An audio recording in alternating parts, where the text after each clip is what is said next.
Voilà. Euh, Je commence peut-être? Bah écoute, Ouais. juste donc bonjour à tout le monde. Juste pour vous rappeler quelques dates, parce que notamment l'actualité là du mois d'octobre est très riche, avec très prochainement, donc la semaine prochaine, l'AG. Donc, même si vous pouvez pas vous y rendre, je vous invite, normalement, vous avez reçu des messages pour voter. Voter le rapport d'activité, le rapport moral, le rapport financier. Enfin, je sais plus exactement le nom des documents, mais en tout cas, je vous invite vraiment à voter parce que pour la, enfin, lors de l'AG, c'est quand même important d'avoir le plus possible de monde qui est voté. Et bien sûr, ben voilà, pour tous ceux qui peuvent, je vous encourage à venir à l'AG. Il y a aussi le 10, le jour d'après, le séminaire doc et connaissances. Il y a un café IA. Il y a la région Hauts-de-France qui organise aussi une journée sur le développement des compétences informationnelles. Voilà, il y a vraiment une actualité très riche. Donc là, je vous invite en fait à aller regarder l'agenda sur bah, le site de la DBS. Euh, voilà, donc votez pour la G. Et puis là, je vais passer la parole à Carole qui va nous présenter, faire une newsletter avec Substack. Bah écoute, Carole, c'est à toi. Merci Marina. Bonjour à toutes et à tous. J'ai eu envie faire c'est un jour une astuce sur Substack, principalement parce que je suis quelques newsletters et dont je vous parlerai d'ailleurs à la fin. Et c'est un peu parce qu'il y a des personnes que j'admire qui écrivent des newsletters Substack que j'ai eu envie moi-même de présenter cet outil. Alors, il faut savoir qu'il y a plusieurs façons de présenter.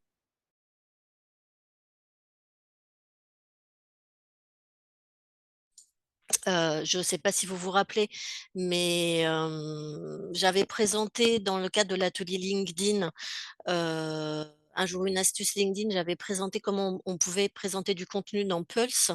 Donc ça, c'était une possibilité. Moi-même, avec mon blog Serendipidog, j'utilise WordPress pour publier mes articles. Et d'ailleurs, je me suis posé la question, mais je ne vais pas abandonner mon blog pour aller sur Substack, mais c'est une possibilité. Et donc Substack est une troisième possibilité pour présenter du contenu.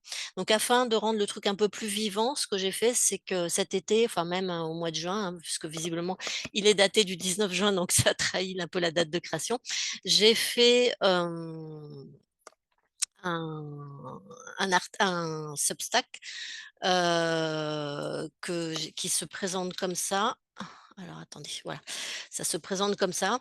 Donc j'ai fait un faux site qui est pas amené à perdurer, qui est juste un site de test, mais quand même sur lequel j'ai passé un petit peu de temps pour voir comment ça fonctionnait et le configurer. Et puis pour pouvoir vous en parler. Donc l'intérêt de Substack, c'est que c'est une newsletter qui est pas mal utilisée par les journalistes, les écrivains, les blogueurs, tout un tas de professionnels, qui permet de publier donc son contenu directement en ligne. Ça permet de publier des articles, des formats plutôt longs, hein, en général, c'est pas des brèves, c'est vraiment des articles, donc on est sur un temps assez long. Et les articles sont poussés automatiquement par messagerie, les personnes s'abonnent et vous recevez les articles dans la messagerie. Moi, c'est un format personnellement que j'aime beaucoup. J'aime bien avoir ce temps long sur un article, cette réflexion sur un article un peu poussé, écrit par un humain de préférence et sur lequel je vais apprendre quelque chose. Il y a pas de C'est vrai qu'il y a pas de compétences particulières, même s'il y a pas mal de paramètres et que je suis loin de les avoir tous vus pour l'exercice, mais c'est assez facile à prendre en main. Et on a beaucoup d'incitations à publier, à suivre ses abonnés, à partager son contenu.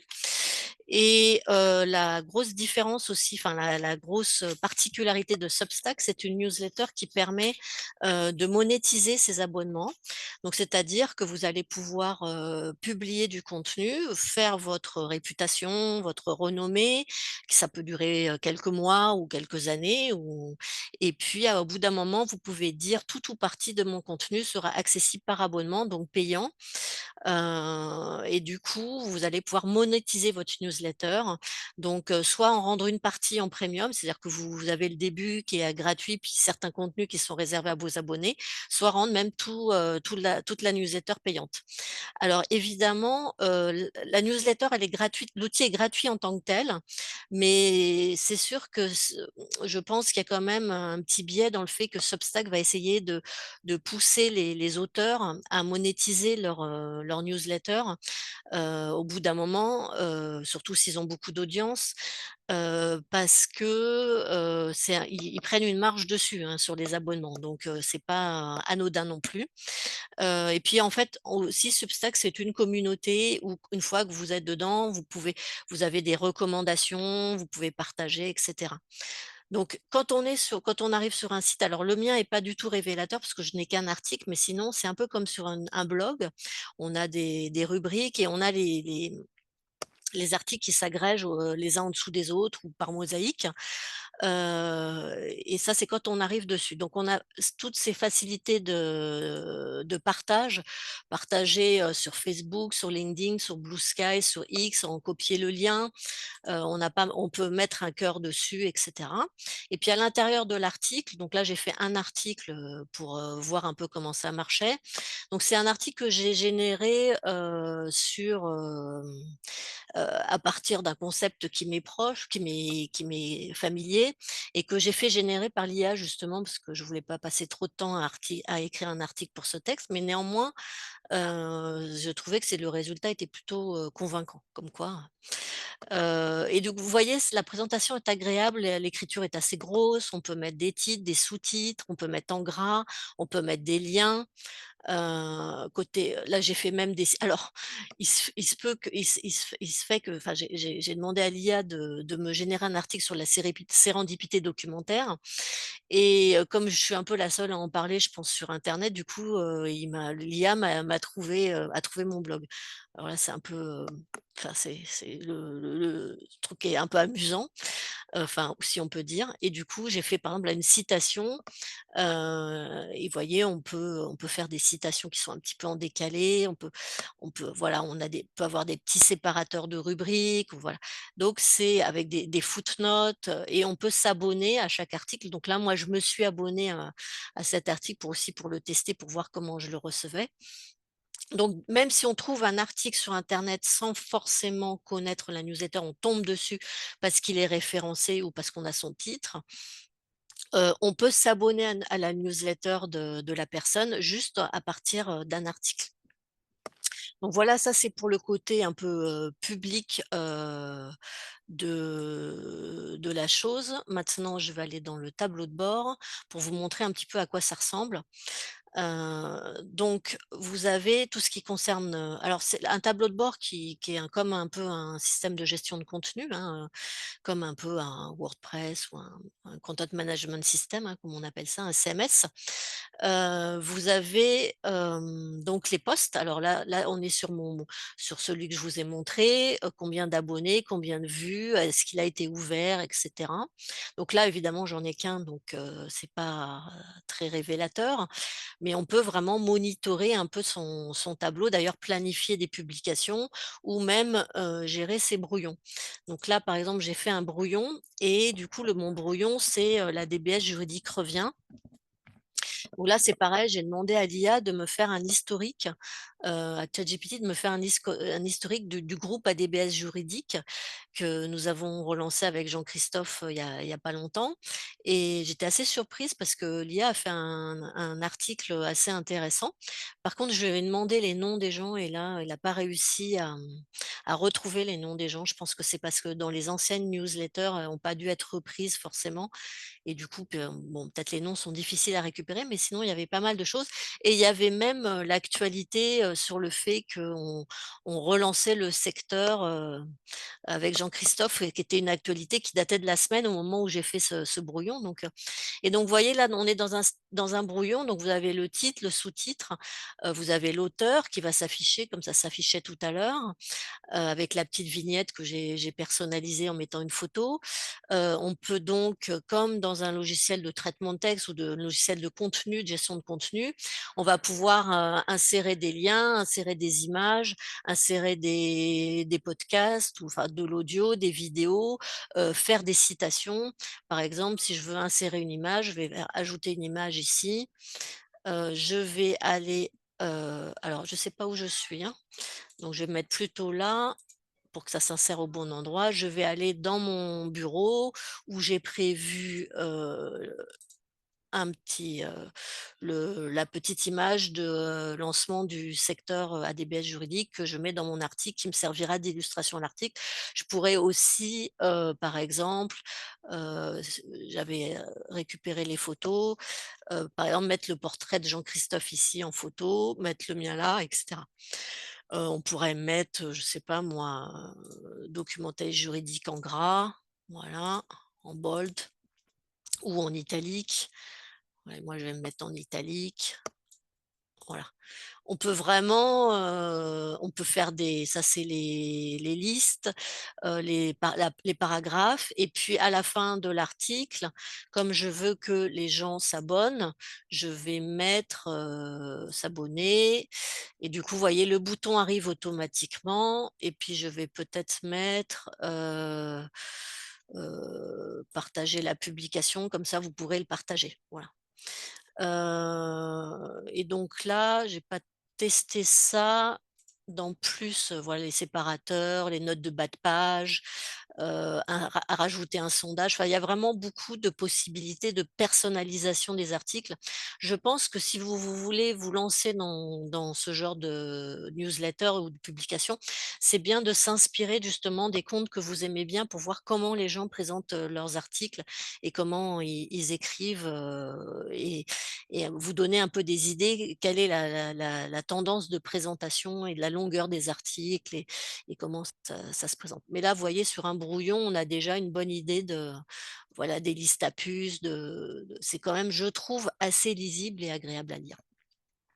Si je reviens, sur la console, j'ai alors le podcast et chat, j'ai pas vu. Par contre, comme je vous disais, donc on peut gérer ses abonnés. Donc moi, je me suis abonnée, à la fois par mon Gmail et puis par mon adresse professionnelle. Et donc là, on va pouvoir ajouter des abonnés. Donc on va aller chercher les abonnés, avec leurs emails séparés par des virgules. On peut même envoyer un email de bienvenue au nouvel abonné, mais on peut aussi télécharger les abonnés sous différentes formes de fichiers. Les types de fichiers sont indiqués ici. On peut même aller les récupérer, sur d'autres sites où on aurait déjà rentré, les abonnés et donc ça, c'est assez intéressant aussi, je trouve, parce que ça permet d'avoir un bon suivi des abonnés, et ce qui est, marrant, enfin, façon de parler, c'est que, vous voyez, comme je vous disais, hein, c'est monétisé. Donc, du coup, on peut aussi, admettons qu'on ait 500 abonnés, on pourrait, trier ces abonnés, ceux qui sont, juste sur la partie gratuite et ceux qui, payent leur abonnement. Donc on sait combien chaque abonné, rapporte, de revenus. Alors l'activité, j'imagine, c'est au nombre de publications, hein. Moi, comme j'ai un compte qu'avec un article, j'ai qu'une étoile, ce qui me semble un peu normal. On peut aussi suivre la croissance de ses abonnés, de ses consultations et cetera. Donc là, c'est je pense les moments où je me suis connectée sur le site pour faire des tests, qui doivent être en pic. Et puis quels sont les visiteurs? Il y a tout un tas de statistiques et d'ailleurs je connais, une personne qui mentionne les statistiques de consultation de sa liste, sur presque tous ses articles et c'est assez intéressant parce que ça fait aussi un espèce de partage de communauté et c'est une personne pour qui la communauté est très importante, qui interagit beaucoup avec sa communauté, qui est très communicante justement et du coup, elle rementionne en début d'article en général un peu le où en est sa communauté et son nombre d'abonnés, son nombre de partages et cetera. Alors les notions de paiement, comme je vous disais, donc on peut configurer son paiement. Évidemment, ça c'est à faire que si on a fait ses preuves, hein. Je dirais on peut va pas pouvoir, demander du paiement si on est débutant, hein, ça c'est un peu présomptueux, je pense.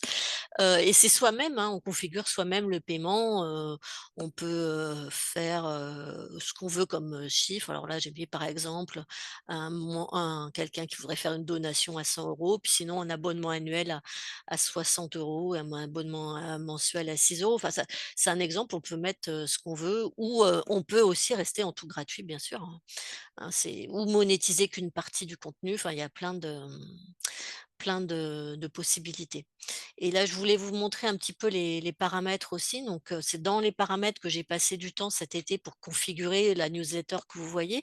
Pour elle est presque viable, hein, en l'état actuel, hein. Il suffirait peut-être de la personnaliser un tout petit peu plus, mais, voilà, on peut donc on donne son titre, j'ai fait un petit description, j'ai rajouté un logo, qui vient de mon site, j'ai choisi des catégories dans laquelle j'apparais. Le paiement donc je le fais pas, mais c'est possibilité de l'activer.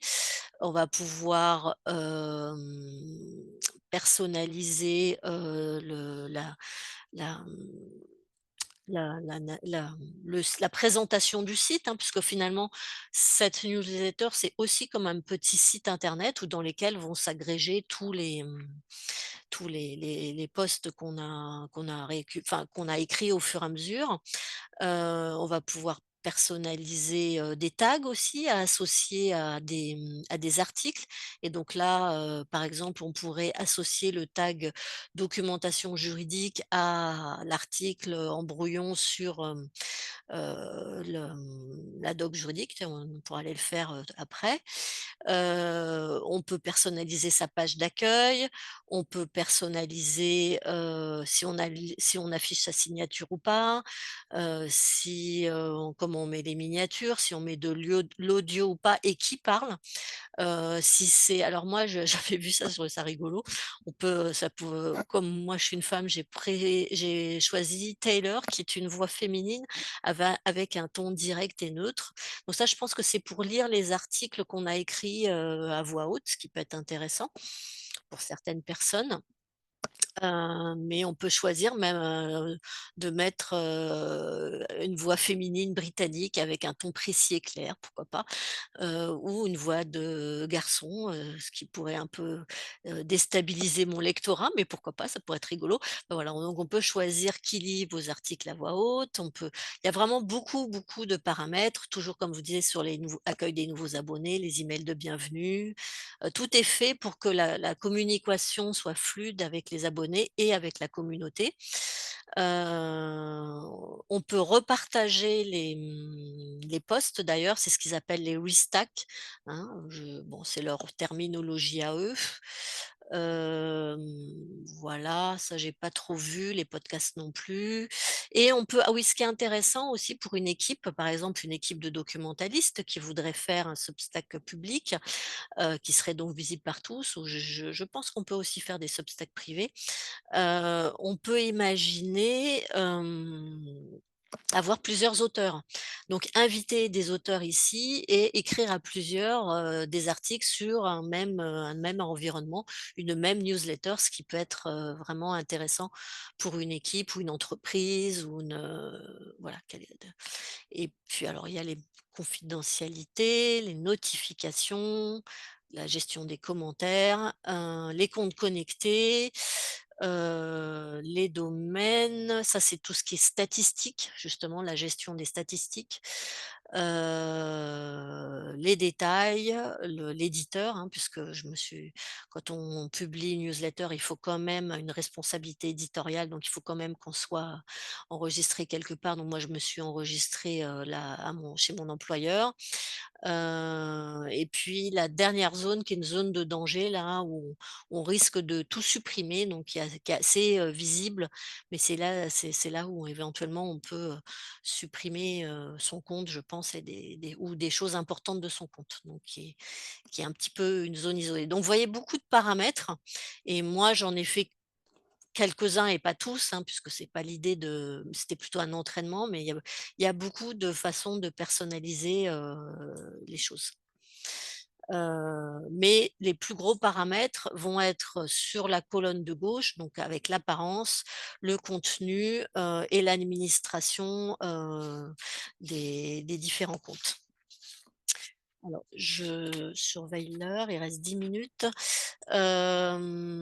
Donc, ah bah si, ce que j'avais dit, c'est qu'on allait pouvoir, rajouter un tag, je sais pas, si je dois sur mes posts, si on va sur le brouillon et donc là, vous avez vu, tout de suite, c'est le la ça elle s'affiche, et alors sur les tags, heu je sais plus où c'était, puisque je l'ai rajouté sur l'autre, mais je sais plus où c'était.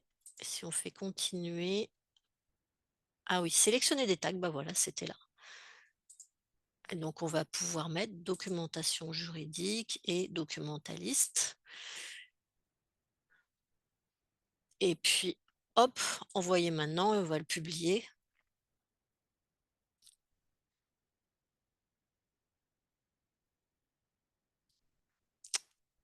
Et donc, une fois qu'il est publié, à nouveau, on peut vraiment tout est fait pour qu'on le partage facilement, il nous remet les réseaux de partage et puis, on peut même le partager en tant qu'image. Ça, je ne m'en rappelais plus, mais oui, on peut. Ah oui, c'est pas mal ça, ça fait comme un petit carrousel qu'on enverrait sur LinkedIn, c'est pas mal et on peut le partager comme une vidéo, mais j'imagine qu'il faudrait la créer avec l'aide de l'IA. Voilà, en tout cas, je pense que si on va sur le site web, on devrait l'avoir. Ouais, ouais, donc il s'affiche, l'autre est descendu, hem et il s'affiche, ici. Alors après, il y a le moyen de les organiser, hein, sur la page. Pour moi, j'ai pas organisé, je les ai mis les uns en dessous des autres, je crois, hein. Mais, alors ce qui est bizarre, c'est que mon descriptif est ici, mais c'est parce qu'à mon avis, ça, c'est dans une colonne et que en fait, s'aligner les uns en dessous des autres. Et donc là, notre article, ça y est publié à l'instant. Il y a l'auteur, vous voyez, il a collé la vignette, il a collé la date automatiquement et on va pouvoir le partager, l'aimer et cetera. Le commenter même éventuellement. Voilà, on peut écrire des commentaires dessus, voilà. Tout est fait pour que ça soit facile à la fois pour l'auteur et aussi surtout pour les lecteurs, facile à gérer et à partager. Donc moi, je pense qu'effectivement, c'est intéressant. Alors comme je vous disais, je vais pas lâcher Serendipity pour aller sur Substack, mais par contre, c'est vrai que je me suis dit que si je si je j'étais, si je devais, hem faire une newsletter aujourd'hui, je pense que je prendrais cette plateforme parce que je la trouve très moderne, très intuitive, assez communicante, dynamique. Donc c'est une newsletter qui est vraiment souple. Le seul bémol, bah, voilà, c'est qu'on peut être incité à monétiser alors que bon, bah, moi, c'est pas mon objectif, hein. Ça fait 15 ans que j'écris et 15 ans que je monétise pas, donc c'est pas maintenant que je vais monétiser et puis, j'ai pas envie, enfin, je fais ça, je considère ça à la fois comme un loisir, une activité, une source de reconnaissance, mais j'ai pas du tout envie de le monétiser. Et puis, ce que je voulais attirer votre attention aussi, mais ça dépend pas vraiment de Substack, ça dépend d'une manière générale sur les newsletters, c'est quand on fait une newsletter pour qu'elle soit, intéressante, enfin, pour qu'elle soit suivie, et pour que les gens aient envie de s'abonner, que ce soit gratuit ou payant d'ailleurs, il faut qu'elle soit très régulière. C'est-à-dire, on va dire au moins un article par semaine, ce qui est le cas de beaucoup d'acteurs de Substack, et donc du coup, qu'il y ait une vraie régularité parce que sinon vous perdez toute crédibilité. Si vous faites comme moi, vous créez un truc et qu'il y a rien et qu'il s'est rien passé depuis juin, voilà, c'est juste pour l'exercice, mais c'est pas bon du tout de faire ça. Il faut vraiment une sorte de régularité, publier régulièrement.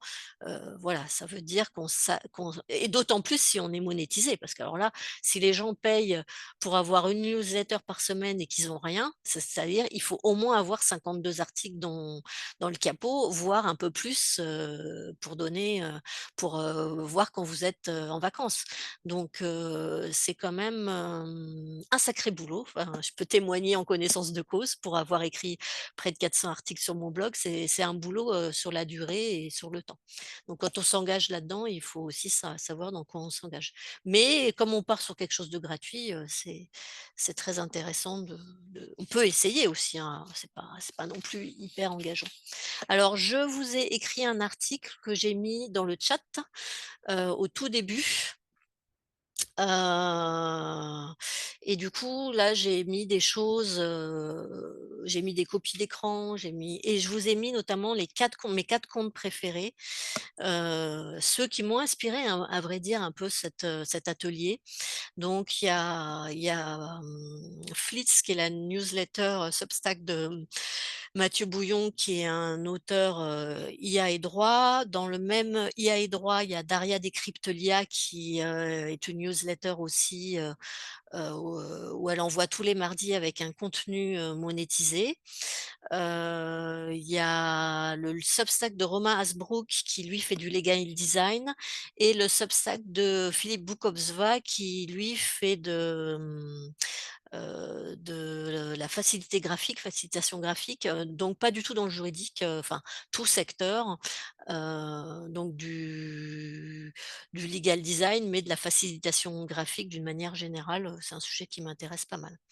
Voilà, donc 4 newsletters auxquels je suis abonnée, et peut-être j'ai un peu de temps pour répondre aux questions, mais je vois pas beaucoup. Oui, on va Heu, il y a quelques questions, ouais. je Le les vois là, Tu les alors j'ai vois? pas Bon, compris si c'est le résultat d'un site ou une newsletter. Alors je vais arrêter le partage, hem et bah, c'est les 2 en fait.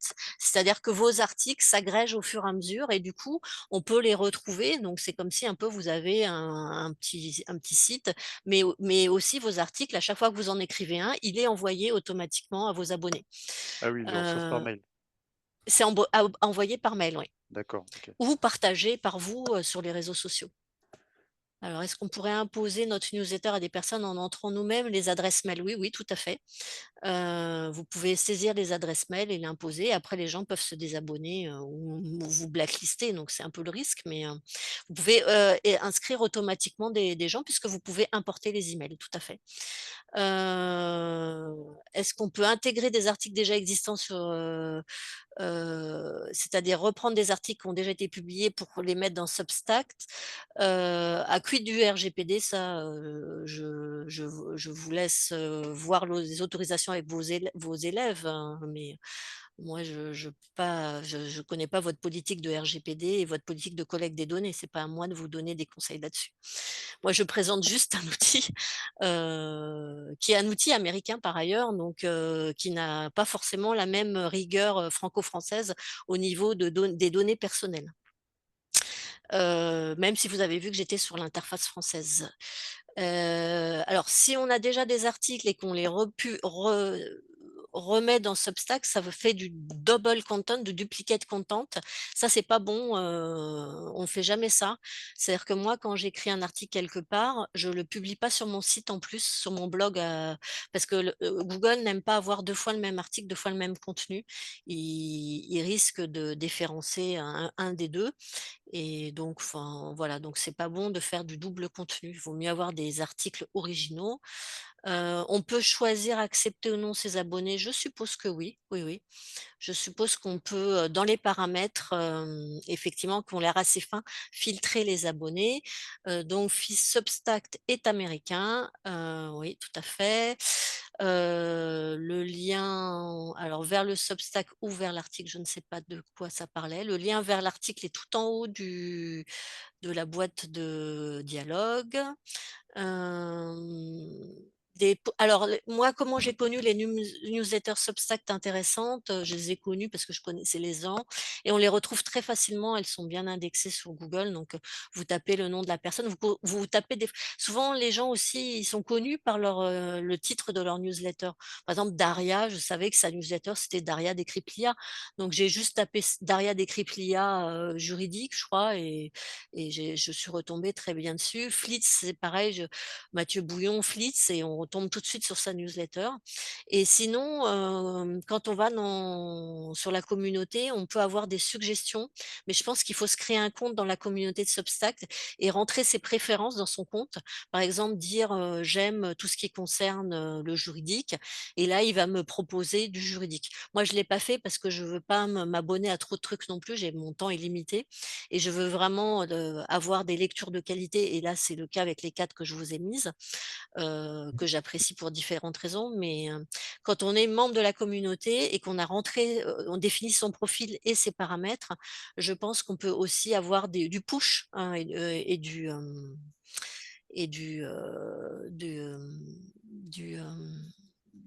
des articles qui sont proposés. Merci Carole, je crois qu'il est déjà 2 heures, donc on Voilà, va peut-être s'arrêter là. Donc j'avais voilà, à beaucoup de choses à chacun. dire, ça a été très vite. C'était Et ça super passe riche, très vite, une merci. demi-heure. Oui, Mais j'espère que ça en aura merci. motivé quelques-uns. Ah, nous aussi. Voilà, comme dit Chantal, Chantal dit, bah,